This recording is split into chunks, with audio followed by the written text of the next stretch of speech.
Hello दोस्तों, कैसे हैं आप? बियॉन्ड 9 to 5 में आपका स्वागत है।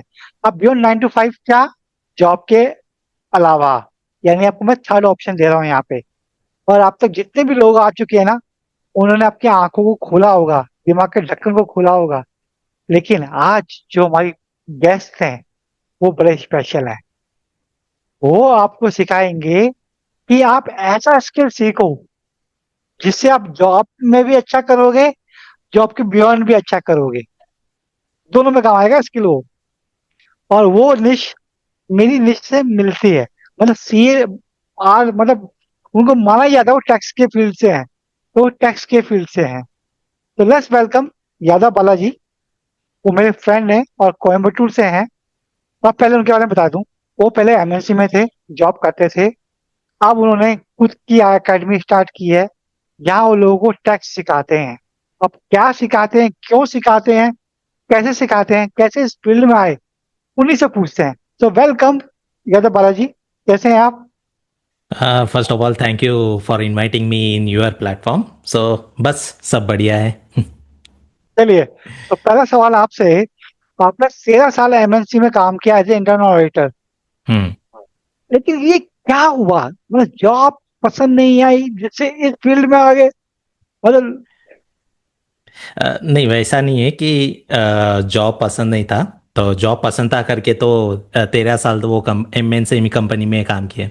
तो कैरियर जो शुरू हुआ था 2007 से एंड एंड हुआ 2020 तक। तो means 13 years multi multinational company में बहुत सारा डिपार्टमेंट किए। ऐसा नहीं कि इंटरनल ऑडिटिंग में पहले अकाउंट्स में थे, फिर फिनेंस में गए, फिर इंटरनल ऑडिटिंग में गए। तो जितना नॉलेज चाहिए था वो नॉलेज पूरा पूरा गैदर कर दिया। तो ऐसा क्या हुआ करके पूछे, जो 2016 में एक इंसिडेंट हुआ था, जहाँ मैं चलो अपना साइड इनकम बिजनेस चालू करना कंपलसरी है करके पता चला। My father got a throat cancer. तो अगर एक पेशेंट कैंसर से गुजर रहा है तो उनके साथ हमेशा रहना चाहिए। तो मैं तब बैंगलोर में था और मेरे पेरेंट्स जो रहते हैं तमिलनाडु में, तो मुझको ट्रैवल करना पड़ता था उनका तबीयत देखने के लिए एंड हॉस्पिटल जाने के लिए। तो आपको मालूम है कि सैटरडे संडे ही छुट्टी रहता है, अगर उसके अलावा छुट्टी चाहिए तो मैनेजर से रिक्वेस्ट करना पड़ेगा। तो पर लकीली मैनेजर अच्छा ही था, तो छुट्टी मांगते तो छुट्टी भी दे देते हैं। बट फिर भी अपन को एक लगता है ना कि हर एक चीज़ के लिए हम मैनेजर से जाके परमिशन लेना पड़ता है, ये लेना पड़ता है। तो वो एक फीलिंग अच्छा नहीं लग रहा था। तो तब डिसाइड किया चलो अपना खुद का कुछ चालू कर सकते हैं। तो ऐसा नहीं है कि आप खुद का चालू करोगे तो आप अपने बॉस हो जाओगे। तो वहाँ भी हमको टाइम देना पड़ता है और उससे ज़्यादा देना पड़ता है। तो मीन्स 2016 से वही चला चला मिस मन में चलने लगा कि अपन को कुछ अलग से करना पड़ेगा, नहीं तो 9 to 5 इसमें ही रहना पड़ जाएगा।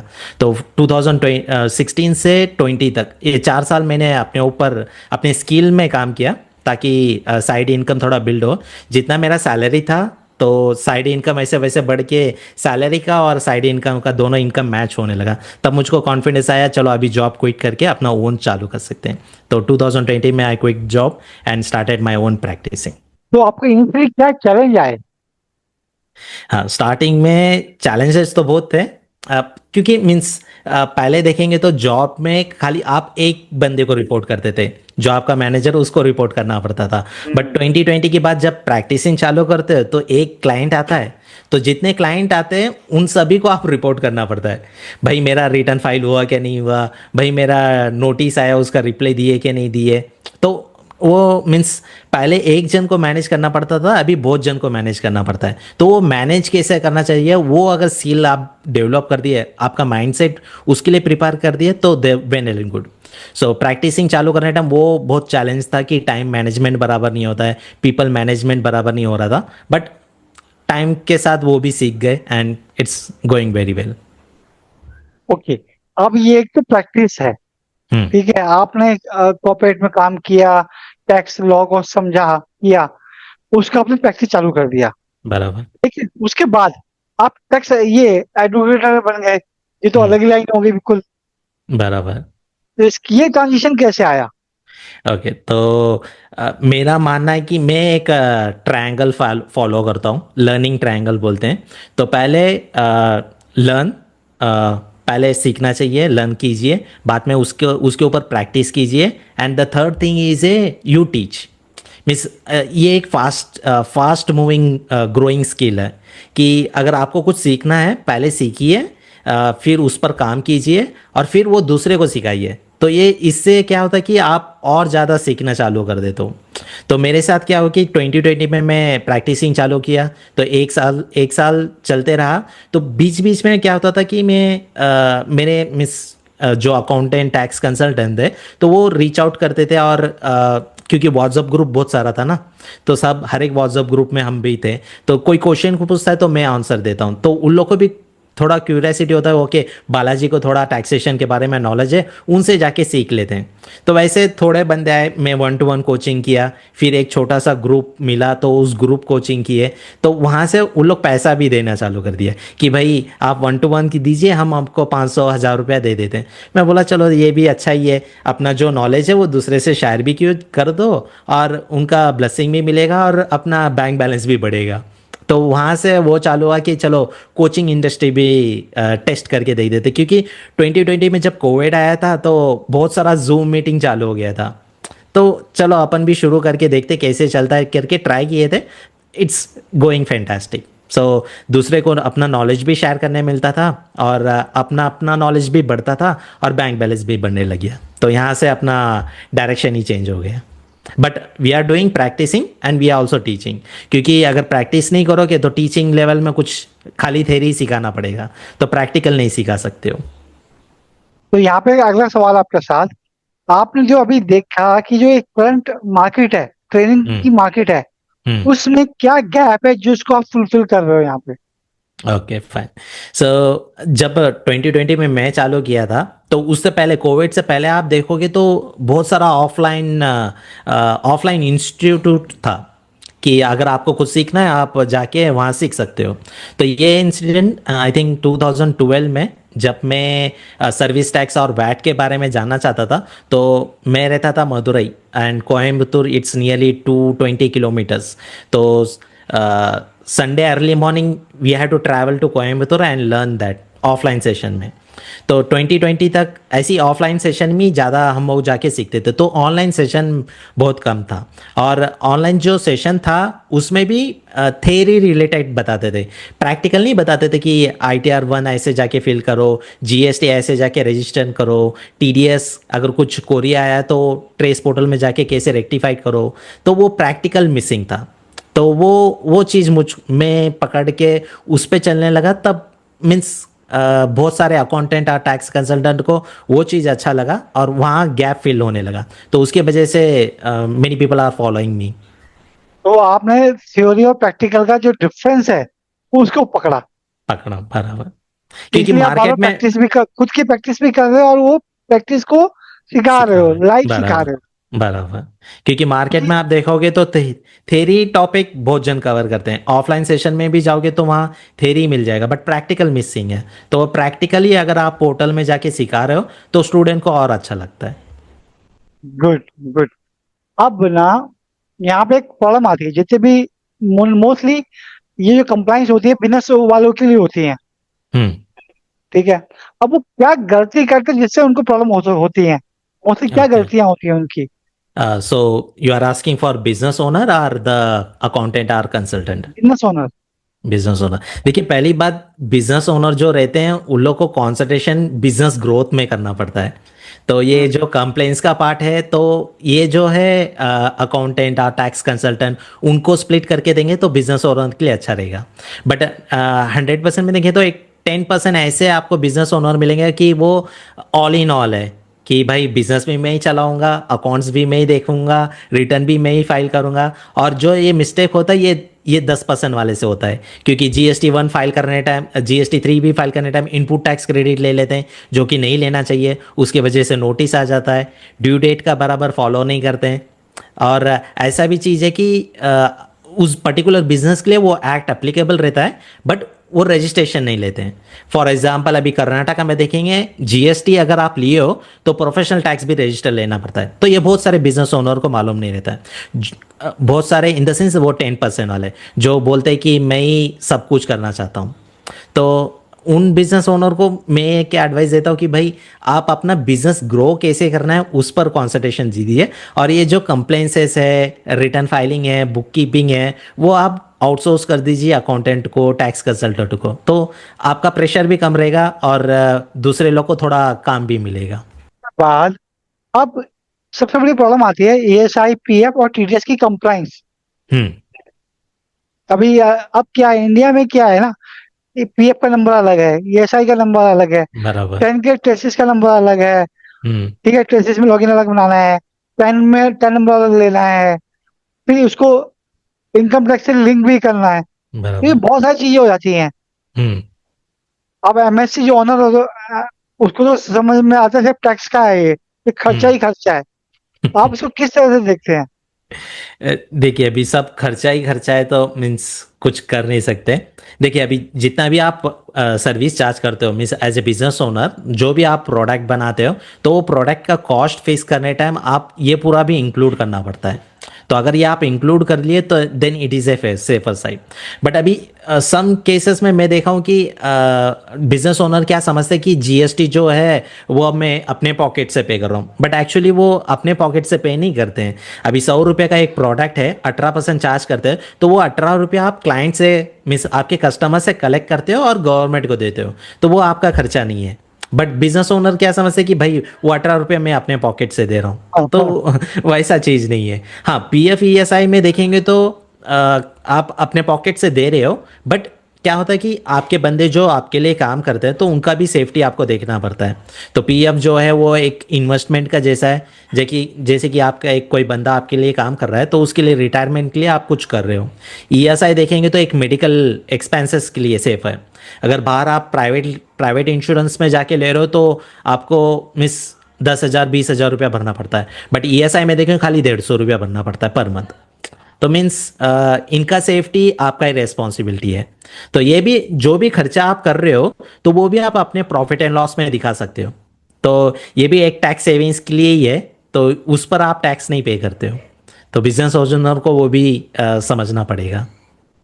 आप एक टैक्स एडुपेनियर मूवमेंट चला रहे हो, हाँ। क्योंकि आप लोगों को टैक्स सिखा रहे हो, बराबर। तो वो भी टैक्स एडुपेनियर बन रहे हैं। हम्म। तो ये क्या है, टैक्स एडुपेनियर क्या होता है? ओके आप फिर। खुद को भी टैक्स एडुपेनियर बोलते हो। हाँ, तो क्या चीज़ है, मीन्स पहले तो मैं अभी जीएसटी, इनकम टैक्स, टीडीएस लोग है तो उसको हम बोलते क्या है कि टैक्सेशन। तो अभी पूरा टैक्सेशन का वर्ड वो 3 वर्ड मैंने निकाल लिया कि टैक्स। भाई टैक्स मैं सिखाता हूँ तो जीएसटी, इनकम टैक्स, टीडीएस सब आ जाएगा। और जो मैं प्रैक्टिस करता हूँ और सिखाता हूँ तो एंटरप्रेनर के नाम से जाना जाता है। तो पूरा अगर टैक्स एंटरप्रेनर बोल दूँ तो ठीक नहीं है, तो हम एजुकेशन दे रहे हैं तो उस एजुकेशन का भी 3 वर्ड मैंने ले लिया, और एंटरप्रेनर का लास्ट का PRENEUR वो ज्वाइन कर दिया, तो वो एजुप्रेनर हो गया। तो टैक्स सिखाते हैं तो वो टैक्सेशन का 3 वर्ड, और एजुकेशन करते हैं तो वो एजुकेशन का 3 वर्ड, और एकेडमी, सो टैक्स एजुप्रेनर एकेडमी करके एक नाम सेलेक्ट कर दिए। गुड। अब ना मोस्टली जो टैक्स प्रोफेशनल होते हैं वो डिपेंड, काम पे डिपेंड करते हैं, वन टू वन कंसल्टेंसी, हम्म। कि किसी का जीएसटी आया उससे कंसल्ट किया और जीएसटी का काम करवा लिया। ओके। लेकिन आप कुछ अलग कर रहे हैं। हम्म। बराबर। तो अलग क्यों कर रहे हैं कि जैसे कि मैंने पहले बताया कि लर्निंग ट्रायंगल फॉलो करना पड़ता है, कि सीखो, काम करो और सिखाओ। तो इससे मीन्स आपका लर्निंग भी बढ़ेगा, आपका बैंक बैलेंस भी बढ़ेगा। तो जो अकाउंटेंट और टैक्स कंसल्टेंट जो 1 to 1 करते हैं तो वो भी अच्छी बात है कि 1 to 1 करो, आपका इनकम भी बढ़ेगा। बट आप जब इससे क्या होता है कि खाली वर्क रिलेटेड है, बट आप किसी के लिए इम्पैक्ट नहीं कर रहे हो। अगर और किसी के लिए आप इम्पैक्ट करना चाहते हो तो उनको भी सिखा दो। तो इससे मीन्स मेरा बिजनेस डाउन हो जाएगा वैसा नहीं है, आपका बिजनेस भी बढ़ेगा डेफिनेटली, क्योंकि आप जब किसी को सिखाते हो तो उनसे भी आप चार्ज कर सकते हो। या तो खाली 1 to 1 मिस बिजनेस वर्क की मत कीजिएगा। आप कुछ नया चीज आप सीखे हो तो वो दूसरे को भी सिखाइएगा, तो इससे आपका नॉलेज भी बढ़ेगा, और जो जिसको सिखा रहे हो उससे आप चार्ज भी कर सकते हो, तो आपका बैंक बैलेंस भी बढ़ेगा। तो यही सजेशन दे सकता हूँ। गुड। अदरवाइज ना कई लोग सोचते हैं इसको सिखाना क्यों है, सीख गया तो भाग जाएगा। बहुत सारी कंपनियों में ना, जब मैं ऑडिट में हाँ। था ऑडिट करता था, तो वहां पे ना लोग जूनियर को सिखाते नहीं थे, सीनियर ओके। जूनियर को सिखाते नहीं थे, लोगों को ठीक। डांट मारते थे बस। तो कोई ये गलत कर दिया, वो गलत कर दिया। मुझे बोलो ठीक। आप सिखा दो फिर। अरे हम्म। सिखा दे तो भाग जाएगा दूसरी कंपनी में। देखिए अभी आप अगर कॉर्पोरेट लेवल में देखें तो आपका काम रिड्यूस करना है तो आप कंपलसरी आपके जूनियर को सिखा दोगे तो वो काम कर देगा, तो आपका बर्डन थोड़ा रिड्यूस हो जाएगा। अभी वो भाग रहा है दूसरे कंपनी में जा रहा है, वो उसकी मर्जी, बट आपका रेस्पॉन्सिबिलिटी है कि आप अपने जूनियर को सिखाइए। तो 100% आप अगर सिखा दोगे तो वो आपका काम थोड़ा रिड्यूस कर देगा। तो इसमें और एक चीज़ कर सकते हैं कि एसओपी बना सकते हैं। तो आपको मीन्स टाइम स्पेंड करने की जरूरत नहीं पड़ेगी। मीन्स अगर जूनियर आएगा तो वो एसओपी दे दीजिए कि क्या क्या कैसे कैसे करना है, उस पर रहेगा। तो that will be save your time. Okay, अब तक आप 2,500 से ज्यादा लोगों को सिखा चुके हैं, करेक्ट? या क्या वो आपका बिजनेस मॉडल है, जैसे काम कर रहा है, कैसे सिखाते हैं आप, मतलब क्या बिजनेस मॉडल है आपका? Okay fine. तो आप फनल का पूछ रहे हो, नहीं तो बिजनेस में लेवल 1 लेवल 2 लेवल 3 वैसा है करके पूछ रहे कैसे, मतलब पहले इनिशियली क्या सिखाते हैं, फिर क्या सिखाते हैं, फिर क्या सिखाते हैं? हो? Okay fine. देखिए अभी जो मेरे पास आते हैं वो बिगिनर भी रहते हैं और मिड लेवल के भी रहते हैं और एक्सपर्ट लेवल के भी रहते हैं। तो अगर मैं सबको अलग अलग कर दूं तो it will be not fair. तो जो बिगिनर है, एक्सपर्ट है, मिड लेवल है, तो वो सब बेसिक लेवल से आते हैं। तो बेसिक लेवल जैसे कि सिल्वर क्लब मेंबरशिप है, तो वहाँ आएंगे तो वहाँ 4 मॉडल में हम लोग स्प्लिट करके रखें, जैसे कि कॉन्सेप्ट क्लैरिटी, इनकम टैक्स क्या है, जीएसटी क्या है, टीडीएस क्या है, पीएफ क्या है, ईएसआई क्या है, इसका एक कॉन्सेप्ट क्लैरिटी पहले कर देते हैं, जहाँ की आपका बेसमेंट स्ट्रांग रहेगा। अभी बुर्ज खलीफा बिल्ड कर रहे हैं तो ऊपर से बिल्ड नहीं किए रहेंगे, जमीन के अंदर से बिल्ड किए रहेंगे। तो अगर बेसमेंट आपका स्ट्रांग है तो अच्छा रहेगा। तो वो कॉन्सेप्ट क्लैरिटी हम लोग करते थे। उसके बाद रजिस्ट्रेशन कैसे करना है, रिटर्न फाइल कैसे करना है, ये चीज़ हम लोग एक सिल्वर लेवल में रखते हैं। उसके बाद नेक्स्ट लेवल जो गोल्ड है, डायमंड है, उसमें कंप्लेंसेस लिटिगेशन बोलते हैं कि अगर कोई आपको नोटिस आए तो वो नोटिस कैसे हैंडल करना चाहिए, तो ये नेक्स्ट लेवल में जाएगा। मीन्स अगर बेसिक लेवल में ही मैं नोटिस कैसे हैंडल करना है वो सब सिखा दूं, मीन्स उतना ठीक नहीं रहेगा। तो उसके लिए बेसिक लेवल में हम लोग कॉन्सेप्ट क्लैरिटी का जैसे रखते हैं, रिटर्न फाइलिंग का जैसे रखते हैं, और नेक्स्ट लेवल में हम लोग लिटिगेशन का जैसे रखते हैं, जहाँ कि जब बंदा अगर रिटर्न फाइलिंग उनका क्लियर हो जाए तो नेक्स्ट लेवल में लिटिगेशन मीन्स केस लॉ कैसे स्टडी करना चाहिए, अगर कोई नोटिस आए उसका रेस्पॉन्स कैसे देखना चाहिए, अपील में कैसे अपेयर करना चाहिए, तो ये पूरा नेक्स्ट लेवल में रहता है। तो मेरे पास silver, gold and diamond level, ये 3 मॉडल में रखे हैं। अब आप तो यूट्यूब पे भी बड़े अच्छे काम कर रहे हैं, तो हाँ। यूट्यूब के चैनल है आपके, हम्म। एक लोकल लैंग्वेज में, एक इंग्लिश में है, तो या इसकी क्या जरूरत पड़ी आपको? Okay fine. देखिए अभी मैं जब व्हाट्सएप ग्रुप में सेशन कंडक्ट करना चाहता हूँ, अगर ऐसा बताऊँ, तो मेरे खाली लोकल मिस उस ग्रुप में अगर 100-200 जन है उनको ही पता चलेगा। बट अगर मैं यूट्यूब में नॉलेज शेयर करना चाहता हूँ तो पूरा इंडिया लेवल में जाएगा। तो अगर इंग्लिश में कर रहा हूँ तो जम्मू कश्मीर से लेके कन्याकुमारी तक सबके लिए यूज़फुल रहेगा। लोकल लैंग्वेज में भी करते हैं जहाँ की तमिलनाडु के बंदे लोगों को वो यूज़फुल रहता है। तो अगर वो लोग मिस ज़्यादा सर्च किधर करते हैं, अभी अगर कुछ डाउट आ गया कि भाई मुझको ये ITR 1 फाइल करना है, तो गूगल में जाके सर्च करेंगे, वहाँ कंटेंट मिलेगा आर्टिकल के जैसा। बट ज़्यादा करके लोग वीडियो देखना पसंद करते हैं, तो यूट्यूब में जाके सर्च करेंगे कि भाई ITR 1 कैसे फाइल करते हैं, जीएसटी कैसे फाइल करते हैं, तो वहाँ से हमारा वीडियो मिल गया तो उन लोग को भी बेनिफिट रहता है और वहाँ से कस्टमर भी आ सकते हैं। तो इसके लिए यूट्यूब चैनल हो, इंस्टाग्राम पेज हो, ये सब यूज़फुल ही है अगर आपको ऑल ओवर इंडिया रीच होना है। तो जितने भी प्रोफेशनल लोग इस पॉडकास्ट को यहाँ तक देख रहे हैं, उनके लिए हम्म। एडवाइस है, गोल्डन एडवाइस।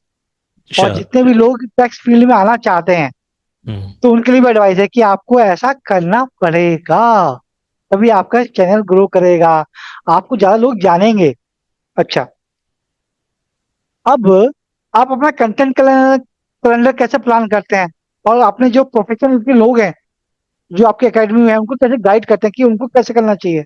ओके, तो कंटेंट कैसे क्रिएट करते हैं, जैसे कि मैंने बताया कि मैं मल्टीपल व्हाट्सएप ग्रुप में, टेलीग्राम ग्रुप में हूँ। तो हम देखते हैं कि मीन्स बंदे लोग जो उन लोग प्रॉब्लम फेस कर रहे हैं वो ग्रुप में पोस्ट कर देते हैं। तो वही मेरा कंटेंट रहता है कि भैया अभी बोल रहा है कि ये RCM कैसे पे करें, कोई बोल रहा है कि मैं ITR 1 फाइल करने टाइम मुझको ATC 2 ATU डायरेक्शन नहीं मिल रहा है, ओल्ड बेटर है या न्यू टैक्स रिजीम बेटर है। तो जब क्वेश्चन पूछते हैं तो वो क्वेश्चन हम लोग पिक करके हमारा एक एक्सेल शीट में हम लोग अपडेट कर देते हैं कि भाई आज के दिन इतना 10 क्वेश्चन पूछे हैं, तो 10 क्वेश्चन में कौन सा टॉप 3 है देखते हैं, वो टॉप 3 के हम लोग वीडियो बना के कंटेंट बना के अपने यूट्यूब चैनल नहीं तो इंस्टाग्राम पेज में पोस्ट कर देते हैं। और जो मेरे बंदे हैं जो मेरे ग्रुप में हैं, तो उनको मैं सजेशन कैसे करता हूँ कि अगर जो कंटेंट मुझको मिला है मैं उनको भी बताता हूँ कि भाई ये 10 इशू मार्केट में फेस हो रहा है, तो अगर आप भी अपना मीन्स को थोड़ा सोशल मीडिया में ग्रो करना चाहते हो तो आप भी इस टॉपिक पे वीडियो बना सकते हो। तो उन लोग भी एक दो वीडियो बना के पोस्ट कर देते हैं। तो और नहीं तो कैनवा में इमेज बना सकते हो, तो वो पोस्ट बहुत सारे बंदे वीडियो बनाने में थोड़ा शर्म करते हैं, तो कैनवा में जाएंगे तो आप इमेज भी बना सकते हो। वो इमेज बना के आप अपना व्हाट्सअप ग्रुप व्हाट्सअप स्टेटस में भी रखें, तो बाकी लोगों को पता चलता हो कि मिस्टर ABC को भी टैक्सेशन के बारे में पता है। ओके, यानी आप टैक्स की जो अवेयरनेस है वो इंडिया में क्रिएट कर रहे हैं। बराबर। बहुत अच्छा काम कर रहे हैं, गुड गुड। थैंक आप मुझे चीज बताइए, जो आपकी टैक्स एडुपिनर एकेडमी है, यू। इसको अगले 4-5 साल में कहाँ से देखते हैं? अच्छा, तो अभी देखेंगे तो हमारे पास करीबन टैक्सेशन और लेबर लॉ 2 ग्रुप है। तो 2 ग्रुप है, अराउंड 100 + 100 200 मेंबर्स हैं। तो मेरा एम है कि एटलीस्ट 1 लाख जन तक ये टैक्सेशन का knowledge, taxation plus labour law का नॉलेज रीच आउट है। और उन लोग को रीच आउट आना ही वो मेरा एम नहीं है, तो उन लोग को रीच आउट आए और उन लोग भी मीन्स थोड़ा इम्प्रूवमेंट करें उनके कैरियर में। तो अगर जॉब कर रहे हैं तो जॉब में भी अच्छे पोजीशन में आ सकें। खाली देखिए अभी अकाउंटेंट, टैक्स प्रोफेशनल ये पूरे नंबर में काम करते हैं, तो खाली नंबर में काम करने से चलेगा नहीं, तो उनको भी एक लीडरशिप क्वालिटी, उनका भी एक माइंडसेट बदलना पड़ता है। और मिस जब आप किसी बिजनेस ओनर से काम करते हो तो खाली अगर आप उनका कंप्लेंसेस मेंटेन करोगे तो नहीं चलेगा, तो उनको भी आप नेक्स्ट लेवल पे एडवाइस देना पड़ेगा। तो जहाँ आप एडवाइस ही अच्छा दोगे तो आपका इनकम फीस भी आप ज़्यादा चार्ज कर सकते हो। या तो जो 1 लाख बंदे से मैं रीच होना चाहता हूँ, और उनके कैरियर में भी थोड़ा ग्रोथ आना चाहिए, तो उन लोग को भी एक लीडरशिप, एडवाइजरी और मिस अच्छा डिसीजन उन लोग अपने बिजनेस ओनर को दे सके, तो वही मेरा गोल है। जो न्यू टैक्स कंसल्टेंट आ रहे हैं, जो अभी अभी हम्म। सीख कर आ रहे हैं, हम्म। उनको क्या एडवाइस देंगे ताकि वो अपनी इनकम और इम्पैक्ट को बढ़ा सकें? अच्छा, अ, अभी जब तक मीन्स जहाँ मैं अपने स्टूडेंट से रीच आउट हुआ हूँ तो उनसे इंटरेक्ट करने टाइम मुझको क्या पता चलता है कि अभी एक बंदा जो है खाली GST प्रैक्टिस करता है, तो वो बोलता है कि मुझको खाली GST आता है। इनकम टैक्स अभी GST फाइल कर रहा है तो उसको उनके क्लाइंट को इनकम टैक्स रिटर्न फाइल करने की भी ज़रूरत है, तो वो वहाँ मिस आउट कर रहा है, एक additional source of income miss out कर रहा है। तो अगर आप GST अपने क्लाइंट को फाइल कर रहे हो तो उनका ITR 1 नहीं तो ITR 4 भी, ITR 1 तो सैलरी केस का है, ITR 3 नहीं तो ITR 4 भी आप फिलअप कर सकते हो। तो ITR 4 फिलअप करना बहुत ईजी है, तो उससे भी आप 2,000-3,000 रुपया क्लाइंट से चार्ज कर सकते हो, तो वो एक इनकम सोर्स आप मिस आउट ना करिए। तो खाली GST में देखूंगा ऐसा मत लीजिएगा कि इनकम टैक्स भी आप साथ में देख सकते हो, तो आपका मिस स्किल थोड़ा डेवलप करके आप कर सकते हो। बट हाँ, और एक चीज़ है, अभी मिस जो देख रहे हैं और जो मिस बोल सकते हैं कि भाई मैं GST में हूँ तो GST में एक्सपर्ट बनना चाहता हूँ, तो वैसा अगर आपका है तो आप उस GST में खाली रिटर्न फाइल करके मत बैठेगा, उसके बाद लिटिगेशन भी है, अपील भी फाइल कर सकते हो, केस लॉ भी हैंडल कर सकते हो, तो उस लेवल में जा रहे हो तो ठीक है, आप GST में एक्सपर्ट बन जाइए कि अगर GST में कुछ प्रॉब्लम आ रहा है तो मुझको मारने वाला कोई नहीं है, तो वैसा बनना चाहिए। अगर वैसा नहीं बन सकते हो, खाली रिटर्न फाइल कर रहे हो, तो भाई दूसरा एडिशनल सोर्स भी रेडी करके रख दीजिएगा। तो ये मेरा एडवाइस है यंग प्रोफेशनल को। गुड। आप ये बताइए, कोई आपकी कम्युनिटी ज्वाइन करना चाहे, हम्म। आपसे कोर्स लेना चाहे या फिर लर्न करना चाहे, तो उसके लिए कैसे वो आपको कांटेक्ट करेगा?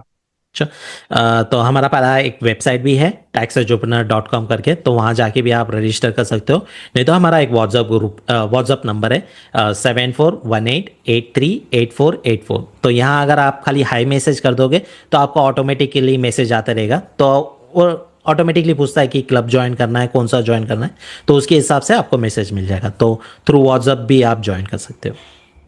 तो जितने भी लोग इस पॉडकास्ट को यहाँ तक देख रहे हैं ना, उनको इनका जो नंबर है वो डिस्क्रिप्शन पे और यहाँ पे वीडियो पे मिल जाएगा, ताकि आप इनसे रीच करके इनसे टैक्स के बारे में सीख सकते हो। ठीक है ना। अच्छा। मैं तो पर्सनल फाइनेंस सिखाता हूँ, पर्सनल फाइनेंस पे काम करता हूँ। मेरा फाइनेंस का एरिया है, इनका टैक्स का एरिया है। तो इसलिए हमने कोलैब करके एक वीडियो बनाया है आपके लिए, ताकि आपको समझ में आए कि आप टैक्स, आपको अगर आता है तो उसको सिखा कर भी आप पैसे कमा सकते हो। जरूरी नहीं कि आप टैक्स का काम ही करो, आप टैक्स का काम करने के अलावा सिखाओगे। जब सिखाओगे ना तो ज्यादा सीखोगे, और बराबर। जब सीखोगे ना अपने काम में और अच्छा करोगे। और फिर जब ज्यादा ऐसे नहीं कि आपका कंपटीशन तैयार हो रहा है, बहुत सारे लोगों को लगता है मैं क्यों सिखाऊं, मेरा तो कंपटीशन बन जाएगा। ऐसा नहीं है। अगर आपने किसी को सिखाया ना, वो आपको रिगार्ड करेगा। This is industry. बराबर। तो अभी एक और एग्जांपल कि जब मैं अपने स्टूडेंट को सिखाता हूँ वो आते हैं तो ऐसा चीज़ रहता है, ऐसा वर्क रहता है कि उनको मालूम नहीं रहता है। फॉर एग्जांपल अगर मैं पीएफ ईएसआई का रजिस्ट्रेशन सिखा रहा हूँ तो उनको रिटर्न फाइलिंग के बारे में नहीं मालूम है। नहीं तो रिटर्न फाइलिंग में सिखाता हूँ तो उनको कुछ नोटिस आया तो वो हैंडल करना नहीं आता है, तो वो बिजनेस मुझको ही देते हैं कि भाई सर आप हैंडल कर दीजिएगा, मैं खाली रजिस्ट्रेशन रिटर्न फाइलिंग संभालता हूँ, तो ये डिपार्टमेंट में जाके आप बात करने का आप कर लीजिएगा। तो यहाँ से भी आपको बिजनेस आ रहा है कि आप सिखाओ, आपका स्टूडेंट आपको पैसा भी देगा और जो नेक्स्ट लेवल का वर्क है वो आपको दे देगा, तो वहाँ क्योंकि से भी अभी इनकम आ उसको रहा उतना आता नहीं है। है। बराबर। बट यहाँ दोनों का फायदा रहता है। अब वो बंदा जो मेरा स्टूडेंट है वो क्लाइंट से समझो कि 10,000 चार्ज कर रहा है, तो मैं उससे 10,000 नहीं चार्ज करूँगा, मैं उससे 6,000 7,000 चार्ज करूँगा, तो उसको भी एक कमीशन मिल जाएगा और मैं अपना काम भी जाके हैंडल कर दूंगा। तो दोनों का विन विन सिचुएशन है। तो ये आपको 3 तरीके बता रहे कमाने के पैसे। खुद का प्रैक्टिस, एजुकेशन, और जो स्टूडेंट है उसका प्रैक्टिस का सब पैसा। तीन बराबर। तरीके का पैसा। हम्म। तो बालाजी आपसे बात करके बहुत अच्छा लगा। Thank you thank you. So much. Thank you so much. क्योंकि ना क्या होता है ना, टैक्स वाला, अरे टैक्स वाला क्या सिखाएगा, क्या करेगा, तो बड़ा कंफ्यूजन होता है। लेकिन आपसे हम्म। मिलके बहुत अच्छा लगा। Thank you thank you. So much, thank you so thank you. Much यहाँ थैंक पे यू। आने के लिए।